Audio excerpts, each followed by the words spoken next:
cuando uno empezó a leer algunas cosas suyas, pensó, bueno, este será el hombre para la reconstrucción de España. Le interesó jugar en política partidaria, procurando hacer realidad sus sueños humanistas. Yo en el momento de la transición jugué un papel yo creo, de cierto relieve, porque desde luego yo consideré que había llegado el momento en que teníamos que dejar nuestra ideología republicana o monárquica y pensar únicamente en que a una dictadura se la sustituye por una democracia genuina, por una democracia bien enraizada, por una democracia real. Y para eso eran necesarias muchas cosas, y creo que lo hicimos bastante bien, sobre todo algunos que durante la época de Franco pues habíamos pasado momentos difíciles. Toda mi familia es una familia republicana, porque yo tengo el honor de que el hermano de mi abuela fue el primer ministro de Educación, entonces se llamaba Instrucción Pública, nombrado por don Manuel Azaña. Es decir, que el primer ministro de Educación de la República fue un hermano de mi abuelo, un tío abuelo mío. Y por eso sé muy bien lo que significa vivir en situaciones difíciles durante muchos años de un sistema dictatorial. Pero al mismo tiempo uno aprende a respetar y uno aprende a saber que lo que debemos hacer es nunca utilizar la fuerza o la violencia, sino utilizar la conversación, la conciliación, el aceptar que los demás digan, aunque sea exactamente lo opuesto a tu propio criterio, tu propia manera de pensar, digan lo que les parece. Y la transición permitió que España pues tuviera una democracia, y que ahora esta democracia se tiene que asentar. Está claro que no se ha hecho bien, porque, por ejemplo, la Constitución española no se ha corregido ni una coma, más que por cuestiones muy puntuales y además por interés económico en un momento determinado, pero está claro también que sobre todo el título octavo, que se refiere a la estructura del Estado en las comunidades autónomas, que han sido muy beneficiosas en conjunto para el progreso de España, pero que hoy tiene que modificarse para asegurar precisamente pues, esta diversidad cultural y esta diversidad de toda índole, incluso lingüística, que existe en este país. Y todo esto se encuentra en fórmulas federales o confederales, y en que se asegure que cada español, sea catalán o sea andaluz, se dé cuenta de que hoy ya somos ciudadanos del mundo, que tenemos que ser desde nuestro lugar de nacimiento, desde nuestro lugar de preferencia, tenemos que saber contribuir a las cuestiones que hoy afectan al mundo en su conjunto, que nadie se engañe. El medio ambiente no conoce fronteras, ni los grandes problemas sociales no conocen fronteras. Y por ese motivo, cuando me lo pidieron después de la transición, pues formé parte de un partido como independiente. Yo nunca he sido militante de ningún partido, porque me ha gustado siempre decir lo que pienso. Y esto a veces, sobre todo durante aquellos años, pues me dio algunos problemas. Claro. Me dio algunos problemas, pero después siempre me ha dejado muy buen sabor de boca el haber mantenido posiciones, aunque haya sido a contraviento. Por cierto, A contraviento se llama mi primer libro, ¿verdad? Porque creo que tenemos que estar en condiciones de mantener unos principios. Yo, como independiente, formé parte del primer gobierno de la democracia, y después siempre he actuado con la misma independencia y hoy sigo haciéndolo. Pienso que España necesita, y en estos momentos de una manera casi apremiante, necesita cambios radicales, que los necesita Europa, España no puede seguir siendo, igual que otros países europeos, unos países que dependen de un sistema, que el propio presidente Obama, en el país de donde este sistema, el sistema neoliberal, se ha procurado extender a todo el mundo y especialmente a Occidente, el propio presidente Obama no lo ha seguido. Es decir, que hay una persona que no juega a la política económica neoliberal, que es en los Estados Unidos el propio presidente demócrata, mientras que aquí en Europa pues hemos seguido la voluntad de los mercados hasta el punto de la desfachatez, de haber nombrado, y esto ha sido aceptado, que es lo que a mí me preocupa, de haber nombrado a un gobierno en Italia y en Grecia, que es la cuna de la democracia, sí, sin urnas, directamente los mercados. O sea, realmente hay ahora urgencia en cambios muy apremiantes. ¿Por qué? Pues porque por primera vez en la historia, y esto lo han recalcado tanto el Papa como el propio presidente Obama, por primera vez en la historia, nuestra generación hace frente a problemas que o se resuelven o pueden llegar a puntos de no retorno, es decir, a puntos de irreversibles. Y esto nos llena de responsabilidad. Y tenemos todos que reflexionar, todos que decir, oye, dejémonos estar de si somos de un lado o de otro. Ahora estamos frente a unos problemas que podrían llevar, mire, yo recuerdo cuando tenía unos 16 o 17 años, a finales de los 40, recuerdo que leí un libro de Albert Camus y terminaba diciendo, los desprecio porque pudiendo tanto se han atrevido a tan poco.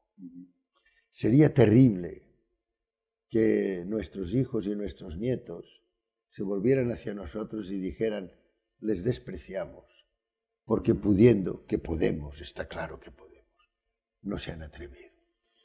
Ahí metió una palabra usted, podemos, que es producto de cierta desazón, de descreimiento de la política tradicional que en España aparece, pero que además se tiene réplica en todo el mundo. Ha aparecido esta idea de que la política es algo sucio y que el mercado debe superar esas instancias, y entonces se ha desacreditado la política como una herramienta de solución o la búsqueda de solución de los problemas de la gente.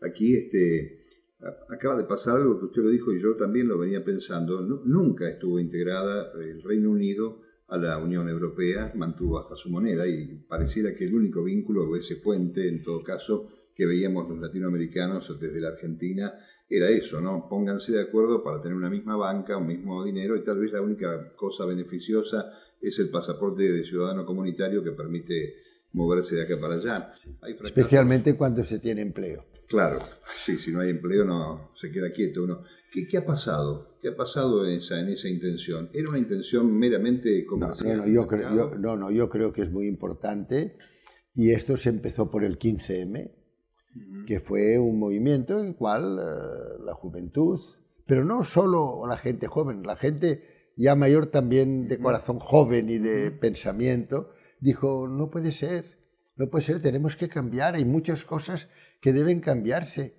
y además deben cambiarse de acuerdo con lo que nos dicen nada menos que algunos referentes como la Declaración de Derechos Humanos, o como la Declaración sobre la Cultura de Paz y No Violencia, que yo tuve el honor de llevar hacia adelante en la UNESCO. Es decir, que mucha gente que decía, no nos engañemos, estamos en una situación en la que solo el 20% de la humanidad puede hablar de bienestar y el otro 80%.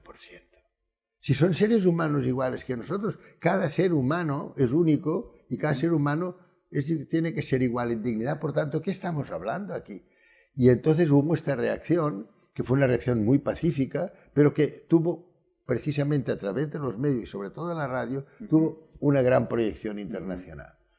Como consecuencia de esto, ha habido, pues esto, aquí en España, como sabe, ha habido unos planteamientos que han llevado a que algunos se hayan apuntado a esta sí se puede, que por otra parte no es solo un grito que hayan hecho aquí el señor Obama, pues yes we can, o sea que sí que podemos, se puede cambiar, claro que se puede cambiar. Bueno, y ahora ya hay muchos que dicen, man, ya han fracasado. No, lo que no se puede tampoco es pretender que un movimiento de esta naturaleza pues tenga la mesura y tenga en determinados momentos la templanza y la capacidad de cintura para saber que hay determinados aspectos que hay que transformar, pero que no son en estos momentos lo más prioritario, que hay otros que no pueden proclamarse en palabras que puedan ser ofensivas.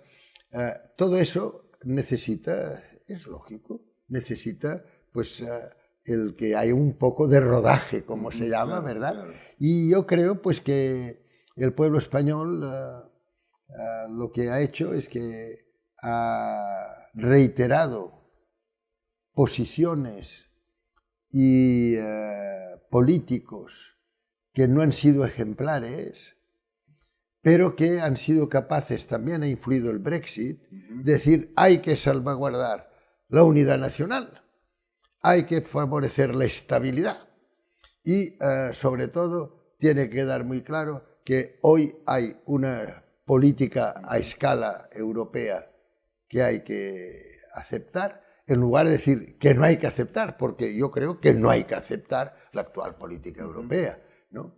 Pero lo que es cierto es que ha hecho que haya unos resultados de las elecciones y hay que decir, bueno, pues esto es lo que en estas circunstancias, y vuelvo a repetir, ha influido mucho el pensar en que podría haber una temor, quiebra, ¿no? El temor, sí, claro. el temor, el miedo, el que hubiera una quiebra, por ejemplo, de la patria española, ¿verdad? Y yo todo eso no lo creo factible.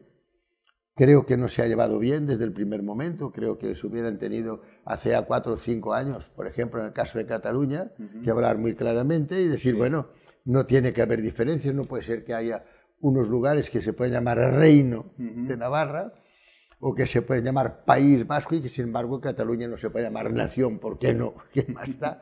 Y es más, los asturianos, a mí me encantan los asturianos, dicen Asturias patria querida, o sea, en una palabra. Yo creo que no se ha sabido llevar bien el tema de Cataluña, ni el tema en general de la estructura del Estado, pero también, como conozco lo que pasó, en el momento en que se estaba redactando la Constitución, fue cuando en aquel momento estábamos todos todavía esperando que hubiera una reacción de los militares y de los ultraderecha a favor de la continuidad de un sistema dictatorial.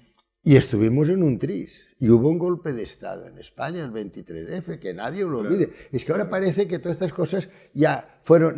No, hay que saber que en aquel momento hubo un general llamado señor Milán del Bosque, que dijo claramente, roja ya, pero rota no, y que dijo que sacaría los tanques a la calle, y sacó los tanques a la calle. Es decir, todo esto son cosas que tenemos que saber para decir, bueno, hay algunas funciones que ahora tenemos que llevar a cabo. Hay que hacer una reforma de la ley electoral en España. No puede ser que no valga lo mismo un voto en un lugar que en otro.